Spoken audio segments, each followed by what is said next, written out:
చేతిలో మామిడి కొమ్మతో ప్రకృతి స్వరూపంలో ఉగాది తాత ప్రత్యక్షమవుతాడు.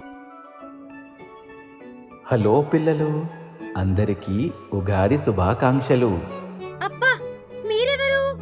నేను ఉగాది తాతను. జీవితమంటే కేవలం తీపి మాత్రమే కాదు, అన్ని రుచుల సమ్మేళనం అని మీకు చూపించడానికి వచ్చాను. కళ్ళు మూసుకోండి. తాత గాలిలో చెయ్యి ఊపగానే గాలిలో చిన్న చిన్న బుడగలొస్తాయి. ఒక్కో బుడగలో ఒక్కో దృశ్యం కనిపిస్తుంది. రాము హోంవర్క్ కష్టపడి పూర్తి చేస్తున్నాడు. కష్టానికి ఫలితం తీపి. సోము ఆటలో ఓడిపోయి బాధపడుతున్నాడు. ఓటమికి చేదు.